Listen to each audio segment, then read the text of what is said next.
Okay, well, hello everybody. My name's Liz and I'm a founding director and the secretary of Norton Hamdon Community Land Trust in Somerset in southwest England. Our CLT actually serves 3 villages, closely connected villages, and the total population, I guess, of the 3 villages is somewhere around 14 to 1500 people. So 3 small villages, really. It is a lovely place to live. It's very well connected because although the villages are very quiet, they don't have a through road or anything like that. They're very actually close to major routes both to London and to the Midlands. Also, Norton is quintessentially English village.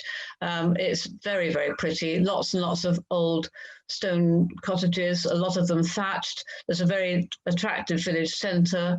There's a primary school and a village shop and pub, a very good pub, and a village shop and post office, and a church and a village hall. So it's got all the amenities that people like. It's an ideal place, therefore, for people who are looking for second homes or looking to settle in a rural community, which has still got good connections. And consequently, of course, the prices are way above what local people who have always lived in the area and people who work in the area can afford on local wages. So inevitably, there is a need for affordable housing. And that has been identified in our village in Norton for some considerable years, but there had been no way of actually progressing any scheme to provide affordable homes until it was suggested to us that we go down the community-led route. So we decided we would take matters into our own hands, and in 2012 we set up our Community Land Trust. And the point of community-led housing really is that the land is held by the Community Land Trust in trust for that community, and there's an asset lock applied, which means that the land can never be sold. It's going to belong to that community in perpetuity. So, which is exactly what you want. It means that those affordable houses will be affordable for local people. That's part of it forever, basically. So there are different ways in which you can deliver affordable housing. You can do it through leasing the land to a self-build group or a cooperative. Some CLTs like to build and manage the houses themselves, but experience has taught us that the most popular way for CLTs to progress a housing scheme is to partner with a housing association, and then the housing association takes the building and financial risk and pays the Community Land Trust a ground rent. But as the CLT owns the land, the planning regulations that apply to it ensure that the CLT controls the large aspects of the design, but also, more importantly, who lives in the homes, and therefore can make sure that they are affordable for local people in perpetuity. And it also means that very often there is very little objection to the houses because the community is behind the scheme and supports it. There's very little objection coming from the community. There's another town near here, which I supported through their formation and through their housing scheme, Lyme Regis, which is a coastal town. And in Lyme Regis, the planning authority actually didn't like the site that the Community Land Trust had chosen and refused the planning application. But it was because of the strength of support from the local community and the and that support was sort of shown to the appeal. The Land Trust went to appeal against the planning refusal, and the appeal was allowed and planning permission granted on the strength of the community support for the scheme, which was a brilliant outcome.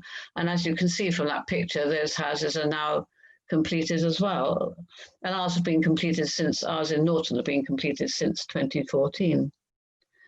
However, all this actually, it's not just about housing, really. It's first and foremost about housing, but it means that the community owns a valuable asset, the land. And it means that, therefore, it's possible to raise the finance to progress other projects through grants or shares or loans.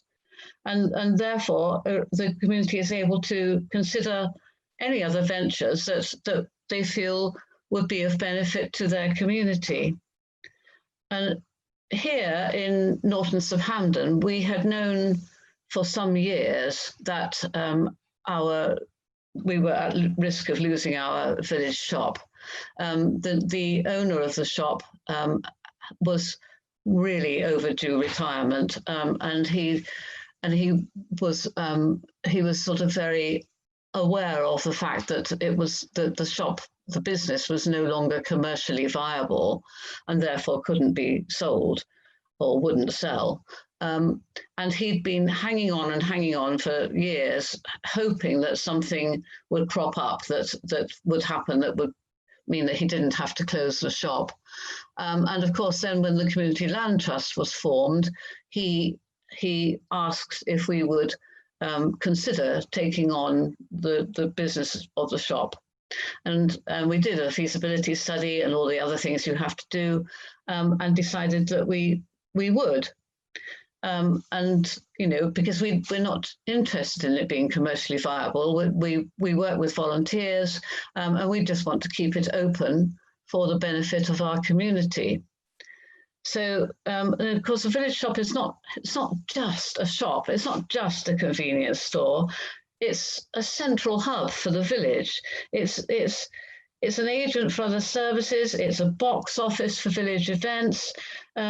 It's a communications centre, and very importantly, particularly in Norton, it also houses the post office. And after having run the shop for a year, we then took on the post office as well. So we now run both. We've been running the shop for 6 years and the post office for 5. This is a picture of the inside of our shop and our original manager. She left us a few years later, and we've got a new manager. We employ a manager and a deputy who each work 20 hours a week, and the shop is actually open for 60 hours a week. And, you know, there are always volunteers in the shop working, which is absolutely great. It builds a wonderful sort of atmosphere, and the shop is very much a community hub. We also own a plot of land. It's a plot just behind our houses, and it was gifted to us by the farmer who sold the land for the houses, because it was no longer viable to him for agriculture. So we thought about it, what to do with it, and it faces south. It's quite hidden away. There are no large trees casting shade across it.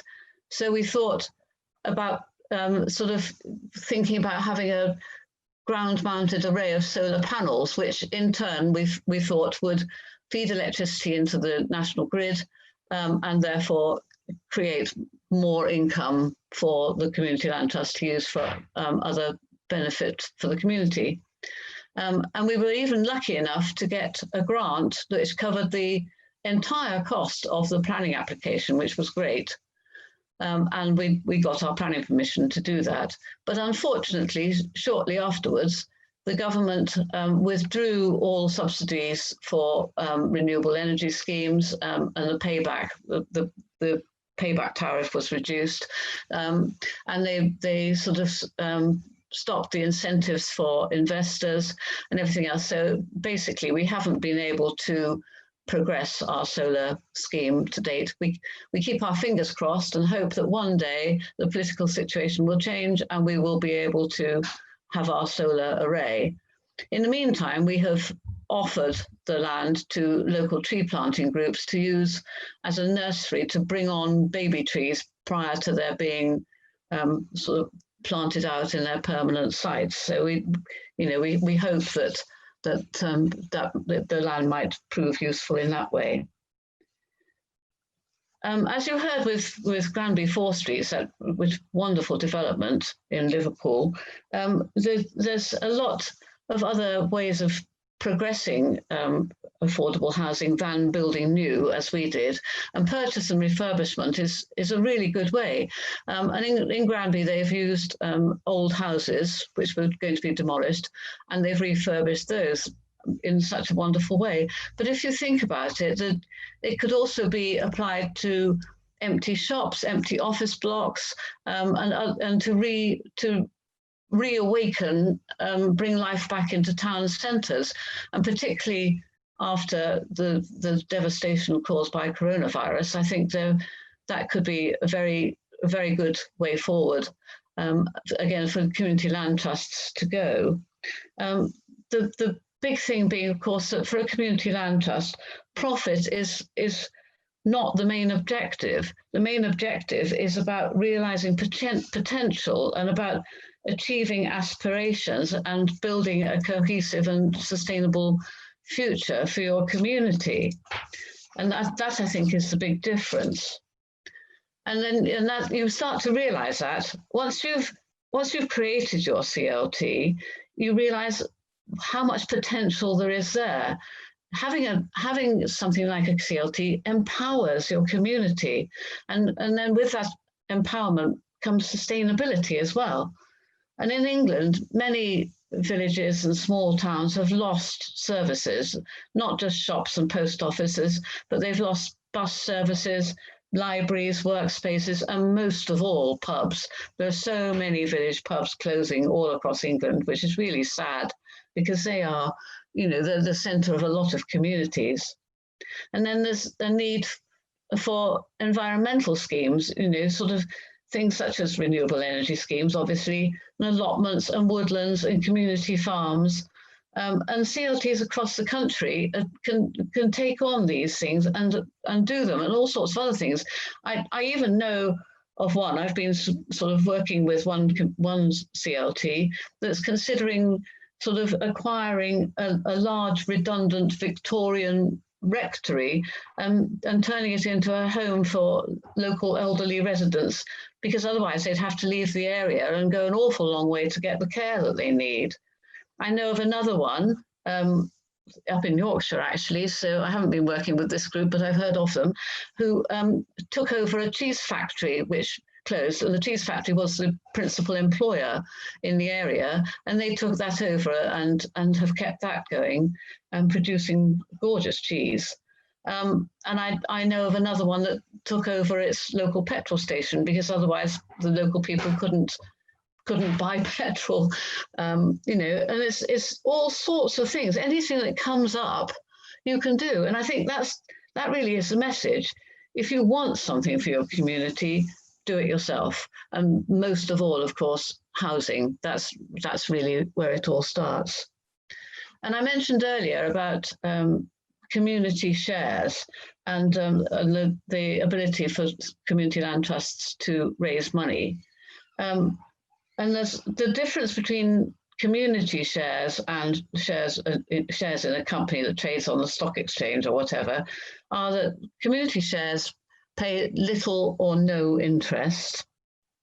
The members of the CLT themselves decide each year whether any interest can be paid, and if interest is paid to the investors, it has to reflect the altruistic nature of their investment. In other words, it's a very low rate. So, and also the shares are not tradable. You can't sell them, so they keep their base value. They don't change their value. And I can tell you that here in Norton, we launched a share issue in order to raise some money for our village shop. And in the 6 years we've been running the shop, we've never paid any interest to our members, to the investors. who are therefore our members. But the point is, they all have the personal satisfaction of knowing that without their input, we would have lost the shop. And that really is what it's all about.